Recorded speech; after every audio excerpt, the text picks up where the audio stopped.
ওম নমঃ শিবায়। জয় চন্দ্রদেবের জয়। নমস্কার প্রিয় দর্শক বন্ধুগণ, আজকের দিন আমরা অত্যন্ত গুরুত্বপূর্ণ আলোচনা মকর রাশির জাতক জাতিকাদের জন্য আলোচনা করব। আজ থেকে অর্থাৎ 9-10 এই জুলাই মাস থেকে আগামী 16 জুলাই অর্থাৎ আগামী 7টা দিনের মধ্যে অত্যন্ত গুরুত্বপূর্ণ 8 থেকে 9টি ঘটনা ঘটতে চলেছে মকর রাশির জাতক জাতিকাদের জীবনে। কারণ আগামী এই 7 দিনের মধ্যে চন্দ্রদেব 4টি রাশি পরিবর্তন করতে চলেছে। আর আপনারা নিশ্চয়ই জানেন, চন্দ্রদেব প্রত্যেক মানুষের জীবনে প্রত্যেক দিন বেশ করে কিন্তু অত্যন্ত গুরুত্বপূর্ণ প্রভাব দিয়ে থাকে, কারোর জন্য ভালো, কারোর জন্য নেগেটিভ। তো ঠিক কী ঘটনা আপনার সাপেক্ষে ঘটতে চলেছে মকর রাশি সাপেক্ষে, সেটা নিয়ে আজকের এই ভিডিওর মূল আলোচনার বিষয়। কোন কোন জায়গায় আপনাকে কোন সমস্যার সমাধান দেবে, কোন ক্ষেত্রে আপনাকে সতর্ক থাকতে হবে, সেই প্রত্যেকটা বিষয় আপনাদের সাথে আলোচনা করব। তাই ভিডিও অত্যন্ত গুরুত্বপূর্ণ মকর রাশির জাতক জাতিকাদের জন্য। তো চলুন আলোচনার পর্বে ডিটেলসে যাওয়া যাক। অত্যন্ত গুরুত্বপূর্ণ আজকের আলোচনা মকর রাশি। তাই আপনি যদি মকর রাশি জাতক বা জাতিকা হন, অবশ্যই ভিডিওতে একটা লাইক করে কমেন্ট করে দিন ওম নমঃ শিবায় অথবা জয় চন্দ্রদেবের জয়। তো চলুন আলোচনার পর্বে যাওয়া যাক।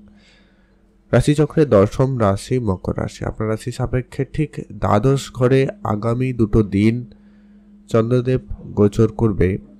তাই আপনাকে এই 2 দিন একটুখানি দেখে শুনেই চলতে হবে। যেহেতু দেখুন, দ্বাদশ ঘর হচ্ছে খরচপাতির ঘর, দ্বাদশ ঘর হচ্ছে ব্যয়ের ঘর। তো সেই কারণে আপনাকে অবশ্যই যেটা বলা হবে, আপনি একটুখানি খরচপাতি একটু বুঝে করবেন, তাহলেই বেটার হবে। আপনারা আপনাদের ইনকামের জায়গাটাকে যতটা বাড়ানো যায় সেদিকে গুরুত্ব রাখবেন, সেখানে কিন্তু আপনি ভালো সুযোগ পাবেন। একাধিক অপশন থাকবে আপনার কাছে, আপনি অবশ্যই যে কোনো একটা বুদ্ধিমানের সহিত অপশন সিলেক্ট করতে পারেন এবং সেখান থেকে আপনি ইনকামের রাস্তা খুঁজতে পারেন। সে জায়গায় কিন্তু আপনাদের জন্য সুযোগ ভালো থাকবে। এছাড়া যারা বিদেশে রয়েছেন তাদের জন্য দিনকাল অত্যন্ত ভালো থাকবে। বিদেশি কাজকর্মের ক্ষেত্রে উন্নতি সফলতা বেশ ভালো। এছাড়া যারা ট্যুর ট্রাভেল করে থাকেন তাদের জন্যও কিন্তু সময়কাল অত্যন্ত ভালো থাকবে। আপনি সেই সমস্ত কাজে, সে ধরনের জায়গায় কিন্তু অত্যন্ত সুফল পাবেনই পাবেন। তবে সামান্য পরিমাণ আপনার হেলথেও খেয়াল রাখবেন। ইমিউনিটি সিস্টেম ডাউন হওয়ার একটা সম্ভাবনা থেকে যায়, শরীর খারাপ, এইগুলো একটু আপনাকে ঘিরে থাকতে পারে। তবে এই 2 দিন আপনি যদি একটু নিজেকে সতর্ক রাখতে পারেন তাহলে স্বাস্থ্য আপনার ওভারঅল ঠিকঠাকই থাকবে। আরেকটা বিষয় অবশ্যই মাথায় রাখতে হবে যে কি আপনার জন্মছকে চন্দ্রের সাথে কোনো অশুভ গ্রহের উপস্থিতি রয়েছে কিনা সেটা দেখে নিতে হবে, বা সেখানে কোনো অশুভ গ্রহের দৃষ্টি রয়েছে কিনা। যদি সেরকম কিছু সমস্যা না থাকে তাহলে এই পরিবর্তন আপনার জন্য তেমন কোনো নেগেটিভ প্রভাব আনবে না। ওভারঅল আপনাদের জন্য বেশ ভালোই থাকবে। আর আপনারা যারা ইনভেস্টমেন্ট করার জন্য প্ল্যান করছেন, share market, trading, mutual fund, এই ধরনের জায়গাতে যারা ইনভেস্ট করবেন ভাবছেন, আপনারা এই 2 দিন এড়িয়ে তারপরে বিনিয়োগ করার চেষ্টা করুন। তাহলে কিন্তু সময়কালটা আপনাদের জন্য অত্যন্ত ভালো থাকতে পারে। সেটা যে কোনো ধরনের বিনিয়োগ হতে পারে, সেটা প্রপার্টি বিনিয়োগ হতে পারে, ব্যবসায়িক ক্ষেত্রে বিনিয়োগ হতে পারে। তো সেটা আপনার জন্য ভালো হবে। আর যদি খুব ইনভেস্ট করতেই হয় তাহলে একটু দেখে শুনে নেবেন, তাহলে কিন্তু বেটার হবে। এর পরবর্তী যেটা গুরুত্বপূর্ণ প্রভাব থাকতে চলেছে, যেটা অনেক দিন ধরে বিদেশে যাওয়ার বা লম্বা ট্রাভেল করার জন্য প্ল্যান করছেন, কিন্তু কোনোভাবে কখনোই প্ল্যানটা সাকসেসফুল হচ্ছে না। কোনো না কোনো সময়, কোনো না কোনো দিক দিয়ে আপনার সেই প্ল্যানটা ক্যান্সেল হচ্ছিল, এবার কিন্তু সেটা ফাইনালভাবে হওয়ার সম্ভাবনা লক্ষ্য করা যাচ্ছে।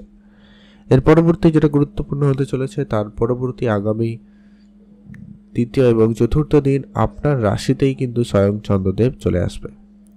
এই চন্দ্রদেব যখন আপনার রাশিতে আসবে, আপনারা যারা অনেক দিন ধরে কোনো মানসিক চাপ, টেনশন, দুশ্চিন্তা মধ্যে যারা রয়েছেন, যারা ডিপ্রেশন, মানসিক অবসাদে ভুগছেন, তাদের ক্ষেত্রে কিন্তু একটা মুভ অন করার সময় নিয়ে আসবে, একটা ভালো পরিবর্তন দিতে চলেছে।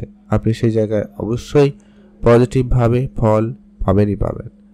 এখন আমরা পরবর্তীতে গুরুত্বপূর্ণ যারা সামাজিক ক্ষেত্রে যুক্ত রয়েছেন, সামাজিক কাজকর্মের সঙ্গে যুক্ত রয়েছেন, তাদের ক্ষেত্রেও কিন্তু বেশ ভালো নাম সুনাম থাকার সম্ভাবনা লক্ষ্য করা যাচ্ছে। যারা মিউচুয়াল ফান্ডে প্রতিনিয়ত বিনিয়োগ করে থাকেন তাদের ক্ষেত্রেও কিন্তু দিনকাল অত্যন্ত ভালো থাকবে। মিউচুয়াল ফান্ড থেকে বেশ ভালো অর্থ চলে আসার সম্ভাবনা লক্ষ্য করা যায়। বৈদেশিক কোনো ব্যবসা থাকলে সেখান থেকে আপনার কিন্তু সুফল থাকবে। সামাজিক কাজকর্মের, সামাজিক জায়গায় বেশ ভালো সুনাম কিন্তু আপনারা পেতে চলেছেন। এছাড়া যারা দাম্পত্য বিবাহিত সম্পর্কের জায়গায় কোনো টানাপোড়েন পরিস্থিতির মধ্যে ছিলেন, কোনো চিন্তা, কোনো ঝগড়াঝাটি আপনাকে মানসিকভাবে যদি ডিপ্রেশন চিন্তা দিচ্ছিল, তো সেই জায়গাতেও একটা পরিবর্তন থাকবে, অর্থাৎ আপনাদের বিবাহিত সম্পর্কের জায়গাতেও একটা গুরুত্বপূর্ণ ফল আপনাদের জন্য অবশ্যই থাকবে। তো সেখানেও কিন্তু দিনকাল ভালো যাচ্ছে। আপনারা আপনাদের দাম্পত্য বিবাহিত সম্পর্কের জায়গাটাকে কিন্তু মজবুত করতে পারছেন বা পারবেন, সেখানে কিন্তু সময়কাল ভালো থাকবে। এছাড়া ব্যবসাপাতিতে আপনাদের জন্য সময়টা খুবই অত্যন্ত ভালো থাকতে চলেছে আগামী এই তৃতীয় এবং চতুর্থ দিন। ব্যবসায় রিলেটেড যত রকমের গুরুত্বপূর্ণ সিদ্ধান্ত রয়েছে আপনারা এই দুটো দিনের মধ্যে নিতে পারেন। কোনো ডিল করতে চাইলে, কোনো মিটিং থাকলে, কোনো ইন্টারভিউ থাকলে, এইগুলোতে আপনারা এই দুটো দিন করার চেষ্টা করবেন। আপনি অবশ্যই সেখানে অত্যন্ত ভালো ফলই পাবেন। সেক্ষেত্রে চন্দ্রদেবের বিশেষ পজিটিভিটির প্রভাব আপনার উপরে থাকবে। তবে মাঝে মধ্যে আপনার মনে সংশয় তৈরি করবে, কারণ এটা হচ্ছে শনির রাশি, আর শনি চন্দ্রের সাথে কানেকশন খুব একটা ভালো থাকে না। তো সেই সুবাদে আপনার মাঝে মধ্যে মনে একটা সংশয় আসতে পারে, লেজিনেস কাজ করতে পারে, এগুলোকে একটু আপনাকে ম্যানেজ করতে হবে। এর পরবর্তী যেটা গুরুত্বপূর্ণ হচ্ছে, তার পরবর্তী দুটো দিন যেটা কিনা আপনার রাশি ঠিক অর্থের ঘরে থাকতে চলেছে, যেটা কিন্তু অত্যন্ত গুরুত্বপূর্ণভাবে আপনার জন্য প্রভাবশালী হবে। আর্থিক ক্ষেত্রে গুরুত্বপূর্ণ সময় থাকবে, অর্থের জায়গায় উন্নতির সুযোগ বেশ ভালো রয়েছে। তেমনই বেশ কিছু ক্ষেত্রে যেমন আপনার হঠাৎ অর্থ আসতে পারে, হঠাৎ কিছু প্রাপ্তি ঘটতে পারে, তেমন কিছু হঠাৎ কোনো জায়গায় ব্যয়েরও পরিস্থিতি হতে পারে। তাই সেটাকে অবশ্যই ম্যানেজ করতে হবে। আর যেটা বললাম, আপনার জন্মছকে ঠিক চন্দ্রদেবের প্লেসমেন্ট কেমন সেটা জানা জরুরি রয়েছে। ওভারঅল সেখানে যদি ঠিকঠাক থাকে তাহলে আপনার অর্থ লাভের সুযোগ বেশ ভালো থাকবে, হঠাৎ অর্থপ্রাপ্তি হতে পারে, আত্মীয় স্বজন যোগাযোগ মাধ্যম বেশ মজবুত হবে এবং আপনার বন্ধু বান্ধবের সংখ্যাও বাড়তে পারে। যারা ডিপ রিসার্চ, ডিপ নলেজ এই ধরনের জায়গায় রয়েছেন, কোনো উচ্চশিক্ষায় রয়েছেন, পিএইচডি ডিগ্রি করছেন, এই ধরনের ক্ষেত্রে কিন্তু আপনি অবশ্যই সুফল পাবেন।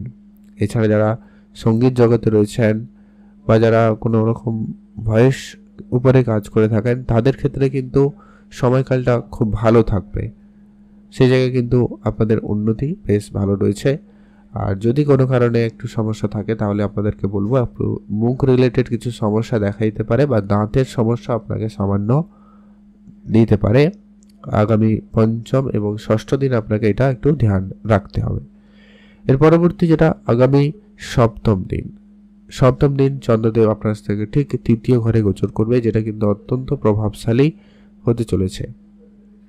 আপনাদের মধ্যে একটা আলাদা রকম কনফিডেন্স, আলাদা রকম পজিটিভিটি আপনাদের মধ্যে কাজ করবে, যেটা কিন্তু অত্যন্ত প্রভাবশালীভাবে আপনার জীবনে পড়তে চলেছে।